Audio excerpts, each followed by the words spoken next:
Today I want to do a history lesson on the OG collectibles of Flesh and Blood, man.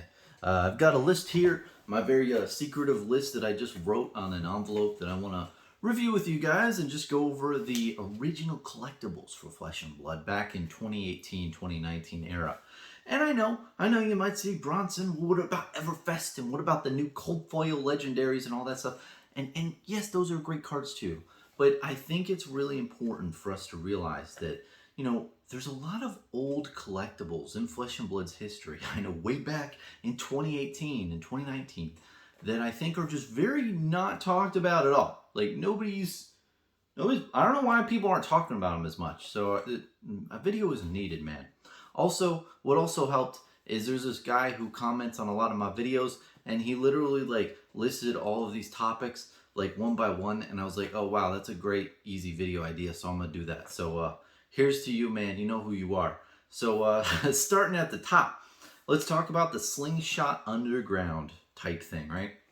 So the first products in general for Flesh and Blood, like the very, very first cards in the game, were the slingshot underground equipment. It was like the iron rod equipment of the helm, the legs, the chest, and the arms. So those are 4 cards, they're printed, and we don't know the print run yet. Still a mystery. We have no idea, but these were printed out and given out in 2018. And from what I've heard, I heard some of these were given out to internal employees in Legend Story Studios for coming on board saying, hey, here's 4 Slingshot Underground cards. Here's a Slingshot Underground playmat, because there was a playmat, and then you had the 4 Iron Rock cards. And like, hey, here, see the products that we have right now as a test print. And that was the whole Slingshot Underground stuff. So yeah, you had the playmat, and it has this guy holding a stick, and he's like throwing a slingshot. And then you also have the iron rod equipment. So 4 cards and 1 playmat was this whole type of deal. And honestly, man, I feel like there's a little bit of depth to this. Because why would you name it Slingshot Underground? That doesn't make any sense. Especially the underground. Well, why was it secretive or something? Was something happening like behind closed doors or without someone's visibility? But the main point is slingshot. When I think of slingshot, I think of like a David and Goliath type thing. And I feel like I've heard someone say David and Goliath a lot of times relating to Flesh and Blood. And it really makes me think, like, is that type of thing related? I don't know, man. I think that there's something there. And I don't want to speculate too much or say any specific things, because I'm usually wrong on all these other things. I just know that there's something more to that naming convention or nomenclature of Slingshot Underground. And the craziest thing is we don't know the print run.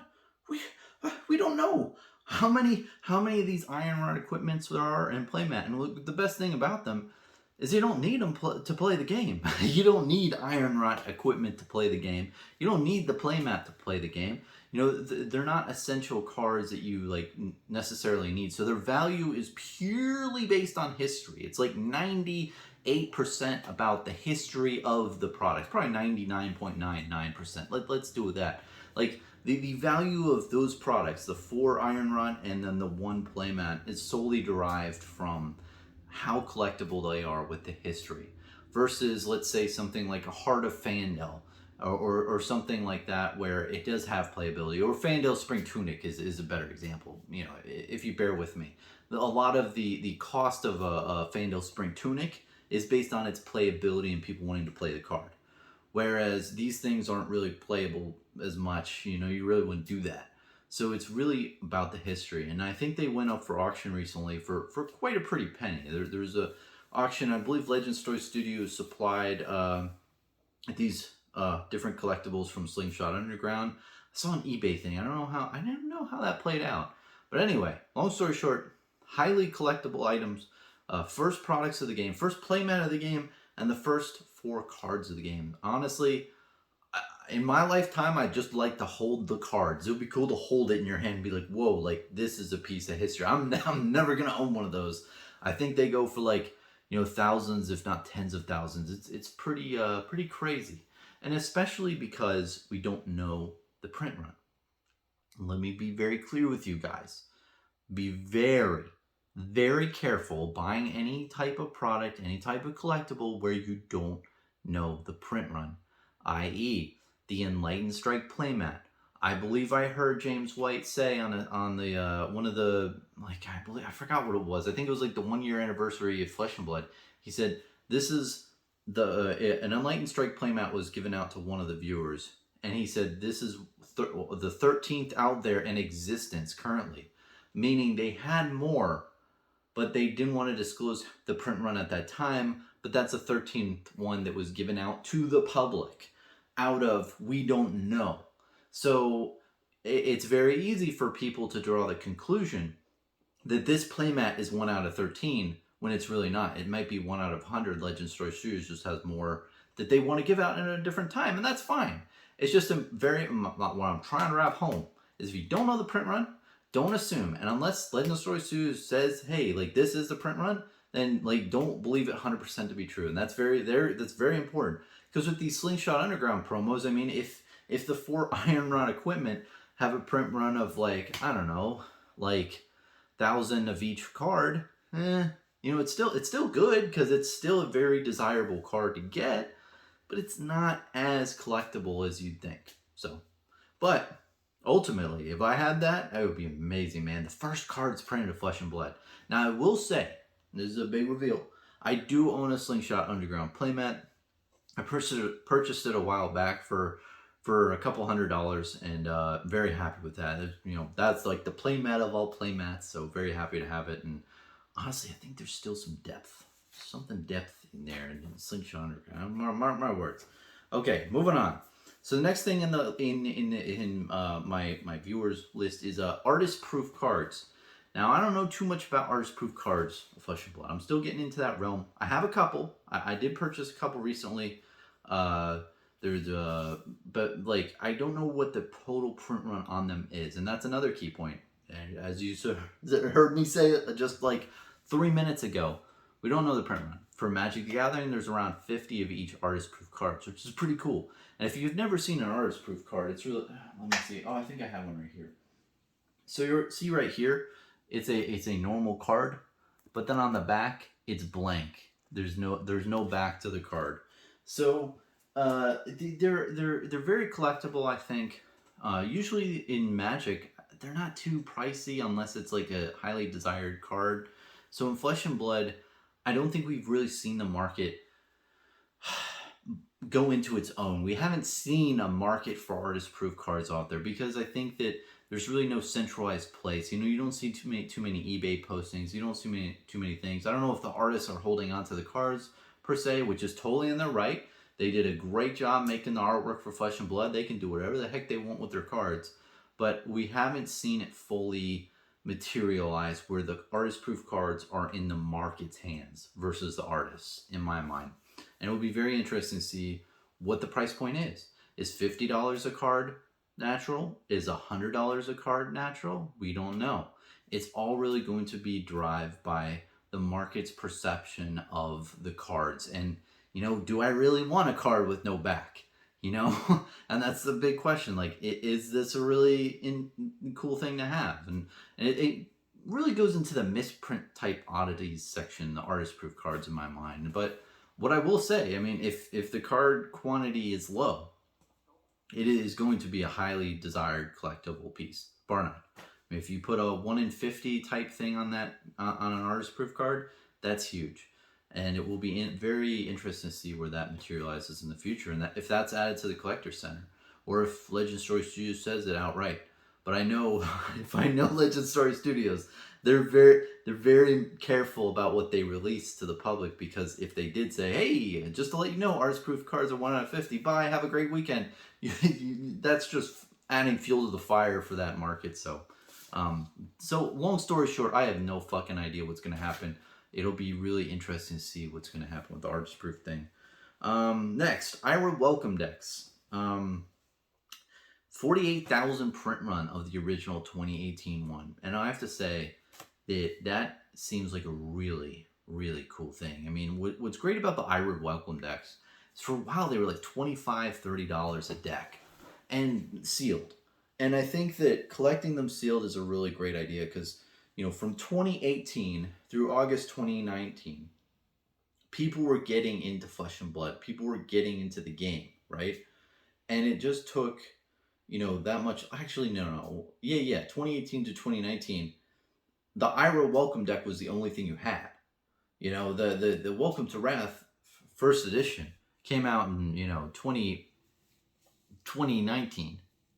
So from 2018 December through early 2019 or late 2019, you really didn't have any other cards to play with than the Ira Welcome deck. So it's the first playable item in the game. And I think having it being around for such a long time, people probably open them. I mean, after a year and a half before Flesh and Blood took off in August 2020, you had this huge gap of, December 2018 through August 2020 when the market hit. You have a really good gap of time where people had the opportunity to open these up, play the game, and actually play a card game instead of keeping it sealed. Go figure.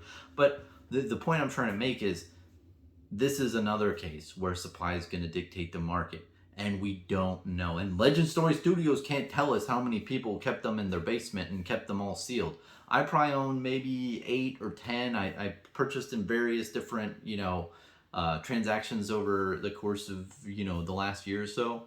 But overall, I think it's a great buy. I mean, it's, and not investment advice, but what I like about this kind of product is, yes, the print run is a lot higher. Okay, I'm not gonna sugarcoat anything. 48,000 is a lot of decks, but how many are sealed is another thing. I mean, is it going to be 10,000 left sealed? Is it going to be more of 15,000 left sealed? We don't know, and that's the big issue for this. So I think that's what's reducing the price on these things. But I'll tell you, if people are holding out on these and there's really not that many sealed, like if there's 4,000 sealed or 3,000 sealed, it could be a highly desired product in the future. We'll just see where time takes us. And I think over time, I think it really has a long time to mature over the course of where we are. But overall, man, they're the first decks to play in Flesh and Blood, so it's a really cool collectible. I like owning it, and I also have 2 opened Iris starter decks that are sleeved, so it's great. So I have them in 2 boxes, and I can play with somebody. And I've played my wife a couple times. It's cool to have that, and you're on equal playing field. It's a really cool format. I know you might say, well, Bronson, there's only 12 cards. What are you talking about? It's just Ira and the sword and 30 different cards. Like, is that really fun? And it is. It's a cool way to play the game, I think, because you can't say, oh, you have the better deck. You have the same deck. Okay, next up on the chopping block, we got FAB starter bricks. So if you look at the amount of starter bricks, it's a low number. So if you calculated the amount of decks for each hero and divided it by, did the whole math of how many bricks there are, right? There were, I believe, 8 hero decks in a brick. And there was 2 of each deck. So there's 2 Dorinthia, 2 Katsu, 2 Reinhardt, 2 Bravo in a brick of, it's like a booster box. I have one currently sealed. But the big question is, when it was released in late 2019, right? How many were opened between that and August 2020 when the market just exploded for Flesh and Blood? Because what you have to remember is in August 2020, I bought mine for like $150 or $120. It was very cheap. And because not really many people wanted them, and the print run wasn't released yet for them, so it's a pretty cool thing. The main downside of this product, though, is even though it's sealed and it's a box, there's no mystery. You know what cards you're going to get. You know their starter decks. You know every single card that you're going to get in that material. So that really drives the price point down in my mind, especially into the future. We don't know how much they're going to be worth. And, it's different from an Alpha Welcome to Wrath booster box. Because booster box, you have a mystery. Am I going to pull a $40,000 card? Am I going to pull a, $40 card? Anywhere in between? You don't know. So there's that gambler premium when you're buying a booster box versus the starter brick. But what I will say, and what really does increase the value of this product, is we don't know how many were open. And it's all about supply.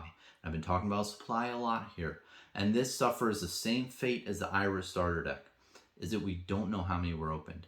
But when you only have 5,000 available, and this is like a starter, box, I feel like it's more common for people to just crack the box, buy it, for stores to just open the box and then sell each starter deck, by itself. That was happened a lot. So out of that 5,000, maybe 1,000 survived, maybe 500 survived. You don't know. And the whole point of this is like it's either 1 out of 1,000, or maybe a bunch of people just kept sitting on them for, and 2,000 exist. And that's the big kicker. But, with all this, you might estimate one number, but it could be far lower. I mean, back in the day, we thought that the Alpha Welcome to Wrath print run for the booster box was 25,000 boxes. Turned out it was 16,000 boxes. That's a huge decrease. So people right now, I think, this is speculation, not investment advice. Obviously, this is a normal room. This is normal level of porn here. I'm just a normal guy. This is not investment advice, but you don't know how many were open. And if literally, let's say, hypothetically, only 200 of those bricks exist, that's a pretty desirable item. And sometimes the market's stupid with this stuff because nobody really cares about it. And, that's kind of the point of all these things, is a lot of these things nobody's really putting that much money into anymore because they just lost their way. And I think it's only a matter of time before people realize, hey, I want to collect the beginning history of the game. So it'll be interesting to see how that unfolds with the starter brick. But again, it has really good upside, but also the downside is there's no gambler's premium. You know exactly what you're going to get, and they're just starter decks. They're just commons and rares. But they're the first starter things of Flesh and Blood, so really collectible. Next thing I'm going to talk about, and this was on his list, FAB Alpha and Beta. Well, he didn't say Beta, I said Beta. FAB Alpha, Welcome to Wrath, and Arcane Rising sealed product. This is an interesting one to me, and I've told you so many times, and I'll say it again. Less than 100 people own 90 to 95% of Welcome to Wrath. All the cards and sealed product. So I think that that's going to be an insanely lack of supply in the market for those products. I own one of each box of Welcome to Wrath and Arcane Rising First Edition. I think they're tremendous products. I mean, as a collector, just, getting those products and feeling great about like, hey, this is like the first, product of the game for Alpha Welcome to Wrath or Arcane Rising. This is the second set of Flesh and Blood. I mean, it's just really cool to hold in your hands and just realize the history. And the big question is, how many were left sealed? How many are sealed? Because, like I said in the past, like I've said earlier, with all these products, the big question is, how many people open the frickin' product? Because when you have this huge time gap of, okay, this product came out in 2019 2019 with Welcome to Wrath Alpha in December or October, and then Arcane Rising came out in like April-ish 2020, and then August 2020 was when everything spiked. How many boxes were really left sealed? How many people were trying to invest in sealed product of a new trading card game in that time? And it could be a lot lower than people think. Maybe there's only 1,000 boxes of Welcome to Wrath Alpha remaining. You don't know. And as more people get more like jittery and itchy and like, oh, I gotta scratch that itch. I gotta open an expensive booster box and keep killing these things off. And Chris Sires is doing a massacre of these Welcome to Wrath Alpha boxes. The number of supply, and I love that guy. I just love you, Chris. I'm just saying you're going on a massacre of these Welcome to Wrath Alpha boxes, man. But like, from all these different factors of people opening sealed product like they probably should, because it's a trading card game, it reduces the amount of supply. And in 5, 10, 15 years, how much supply is going to last of these sealed boxes? And that further drives the price up.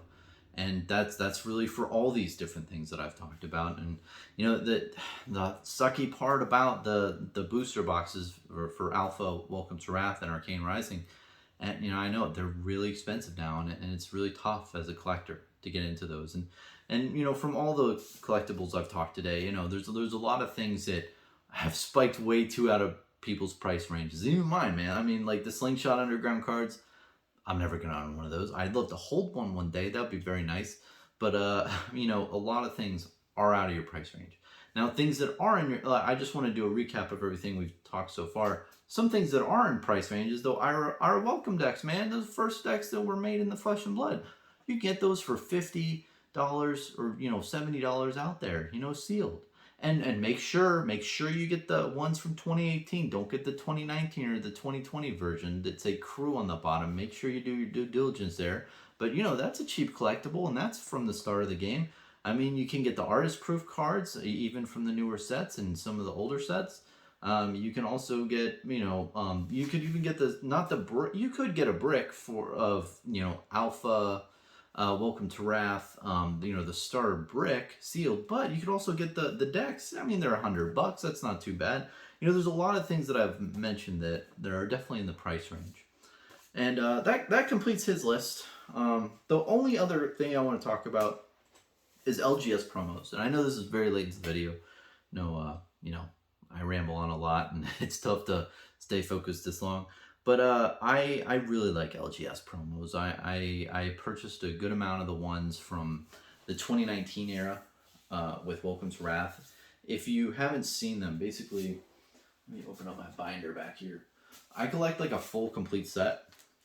But the ones that were these, I really like.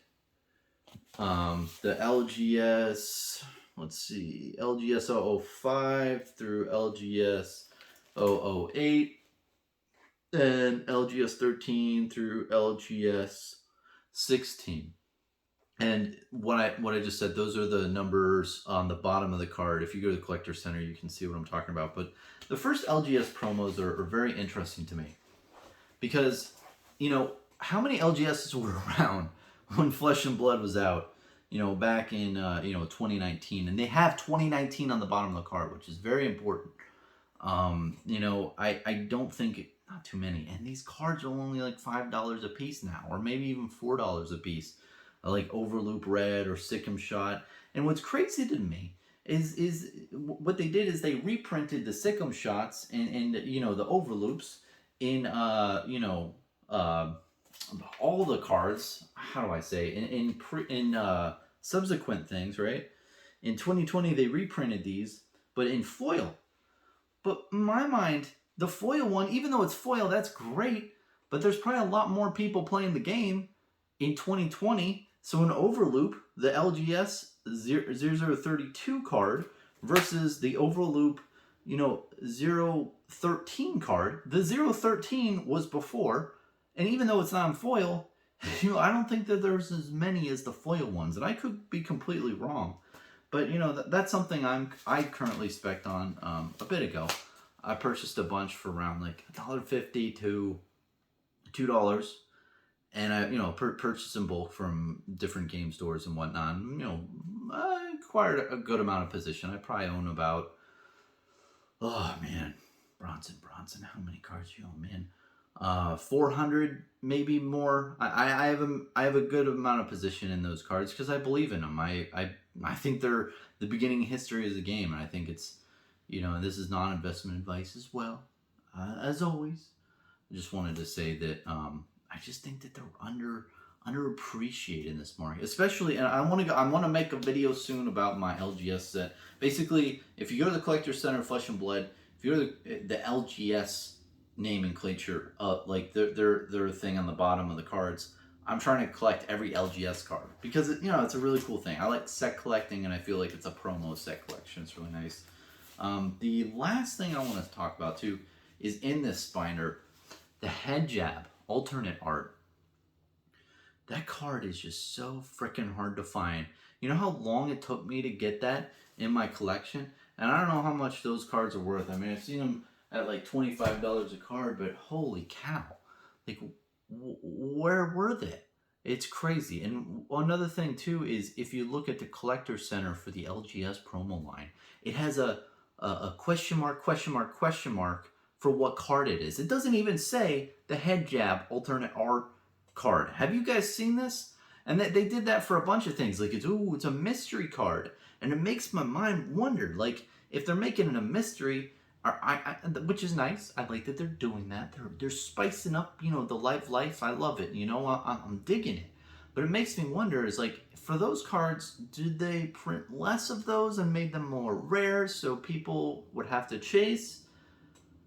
It's something I'm developing a theory of, because I definitely know that the head jab alternate art extender, or whatever you want to call it, it was really hard for me to get. And it's going to be interesting to see how the print run of those cards materializes over the years, and if Legend Story Studios is going to announce, hey, LGS promos, 1 through 100, these are, all those cards. If they said, hey, this is the print run of all these, go nuts. What that's going to do. And I know that it's very simple-minded for all of us to say they should just release the print run on everything. But this is another video. I think it's good that they're holding off. I think it's good for your mind to wander, and I know that they're being very responsible on what information to release at certain times. And I like that. I don't like when companies try to spice it up like overtly and try too hard and to make collectability a thing. You should appreciate the history now. But anyway, that went on a tangent, but overall, that is my whole list. I hope you enjoyed the video. I hope you enjoyed this list of OG collectibles for Flesh and Blood, because the game's amazing, the game's beautiful, and it's really great to hold these pieces of history in your hands and to think, wow, like this is a piece of like the beginnings of Flesh and Blood. And just to list it out, the first stuff that was printed is Slingshot Underground playmat, and then the Slingshot Underground 4 cards. You got your Irid Welcome decks, which are the next thing that was printed.